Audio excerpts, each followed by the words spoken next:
Alright guys, finally gonna do this. Yes, my Iron Man review. So, guess what? I had a bunch of blatant technical problems in my, hold on, in my commentary.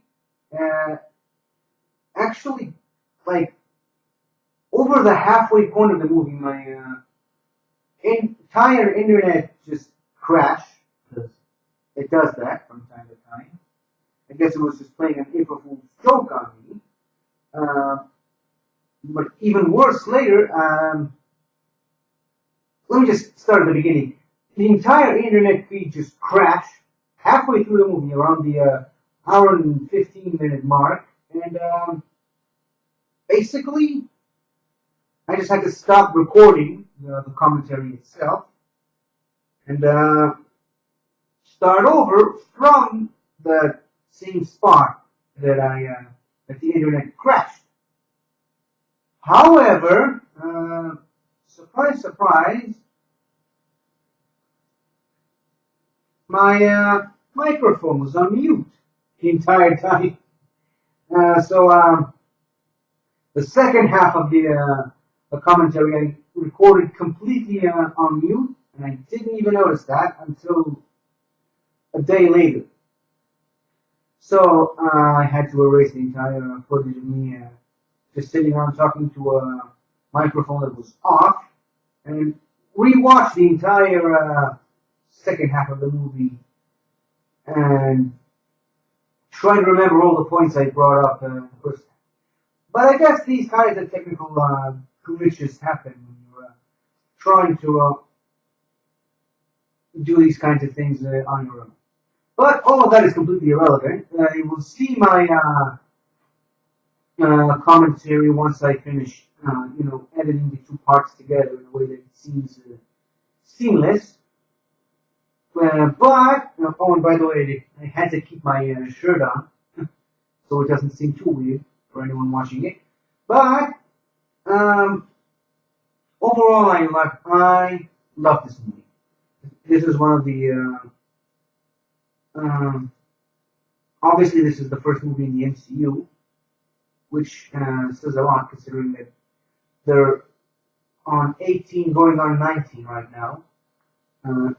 It's amazing how this movie was able to establish a legacy that is still going on today. It kind of bores me today that, oh look, a Marvel movie is coming out, and oh, guess what? It's great, it's amazing. In my opinion, Marvel hasn't really done a terrible movie yet. Some movies were clearly better than others. Some movies were not that good. But they never had a movie that was like, Batman and Robin, Superman 4 terrible. You know what I'm saying? They never had a truly awful, like, Green Lantern level of badness.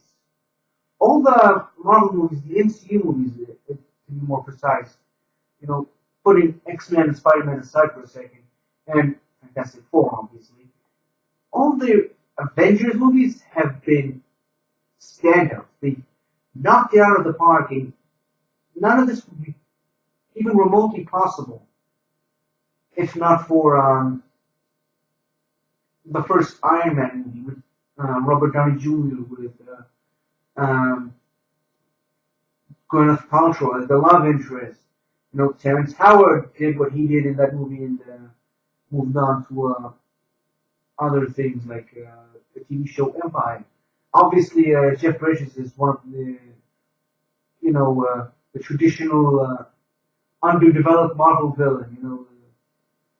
It became pretty much a trope of every single Marvel movie since then. But I honestly think Obadiah Stane deserves a lot more credit than he does. I mean, sure, his character isn't really that, mind-blowing, but Jeff Bridges really puts his A-game into this role. So I think he deserves a few, not a pass, but a few words of a few good words on his name. Oh, sorry, got distracted for a second.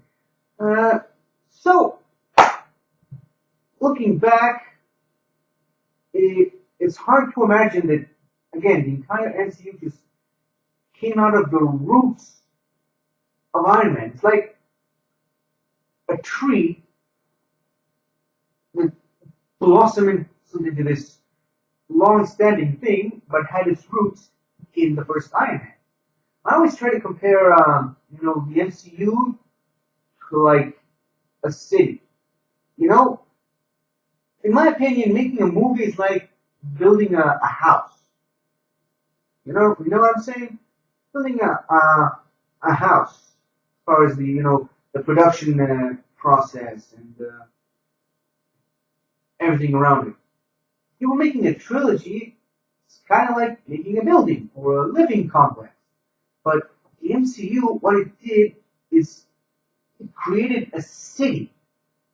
And, we have your 3 Iron Man buildings over here. There's the 3 Captain America buildings over there. Obviously, there's the massive, gigantic building over here, which is the Avengers. There's a few small living apartments. There are the Agents of S.H.I.E.L.D., the Daredevil areas, that sort of thing. But the foundations, the core of the city, the city hall, if you will, it did kind of start with Iron Man, which pretty much set the record for every subsequent movie afterward. So, I hope you enjoyed my quick little looking back review on Iron Man, one of my favorite movies in the MCU. It's definitely somewhere up in the upper class. Not, one of my top 5, but definitely somewhere in my top 10. Maybe one day after I'll finish all these commentaries, I'll do a ranking of all the movies that I love from the MCU. So, thank you for listening. Leave a comment if you feel like sharing some of your experiences with Iron Man, the movie that is. And don't forget to share, like, and subscribe if you enjoyed this review and would like to see more. I'm going to be doing more commentaries and more reviews on all the MCU movies leading up to Avengers Infinity War in the coming weeks. So, I'll see you then.